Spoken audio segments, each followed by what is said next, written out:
John 5. Sometime later, Jesus went up to Jerusalem for one of the Jewish festivals. Now there is in Jerusalem near the sheep gate a pool, which in Aramaic is called Bethsaida, and which is surrounded by 5 covered colonnades. Here a great number of disabled people used to lie, the blind, the lame, the paralyzed. One who was there had been an invalid for 38 years. When Jesus saw him lying there and learned that he had been in this condition for a long time, he asked him, "Do you want to get well?" "Sir," the invalid replied, "I have no one to help me into the pool when the water is stirred. While I am trying to get in, someone else goes down ahead of me." Then Jesus said to him, "Get up, pick up your mat and walk." At once the man was cured. He picked up his mat and walked. The day on which this took place was a Sabbath. And so the Jewish leaders said to the man who had been healed, "It is the Sabbath. The law forbids you to carry your mat." But he replied, "The man who made me well said to me, 'Pick up your mat and walk.'" So they asked him, "Who is this fellow who told you to pick it up and walk?" The man who was healed had no idea who it was, for Jesus had slipped away into the crowd that was there. Later, Jesus found him at the temple and said to him, "See, you are well again. Stop sinning or something worse may happen to you." The man went away and told the Jewish leaders that it was Jesus who had made him well. So because Jesus was doing these things on the Sabbath, the Jewish leaders began to persecute him. In his defense, Jesus said to them, "My Father is always at work to this very day, and I too am working." For this reason, they tried all the more to kill him. Not only was he breaking the Sabbath, but he was even calling God his own Father, making himself equal with God. Jesus gave them this answer, "Very truly I tell you, the Son can do nothing by himself. He can only do what he sees his Father doing, because whatever the Father does, the Son also does. For the Father loves the Son and shows him all he does. Yes, and he will show him even greater works than these, so that you will be amazed.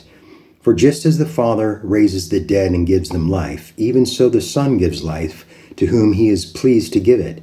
Moreover, the Father judges no one, but has entrusted all judgment to the Son, that all may honor the Son just as they honor the Father.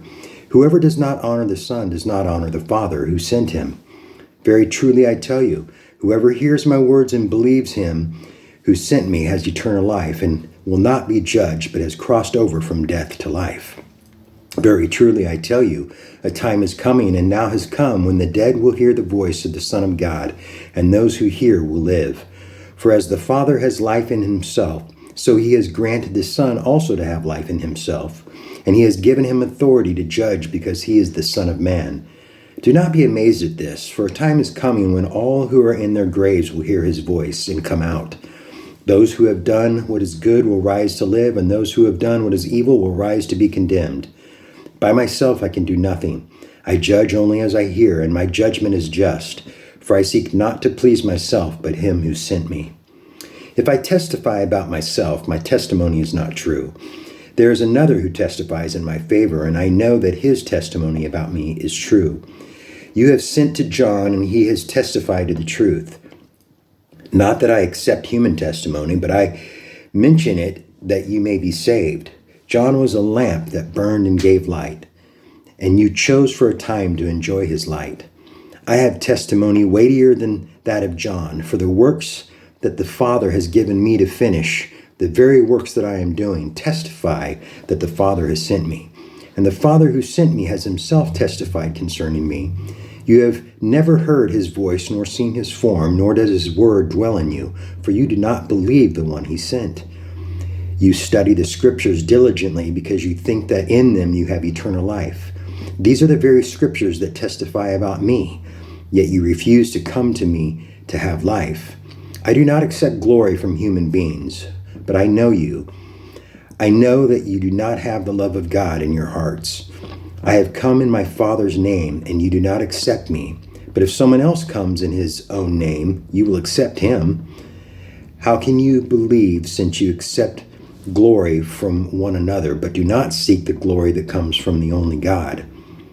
But do not think I will accuse you before the Father. Your accuser is Moses, on whom your hopes are set. If you believed Moses, you would believe me, for he wrote about me. But since you do not believe what he wrote, how are you going to believe what I say?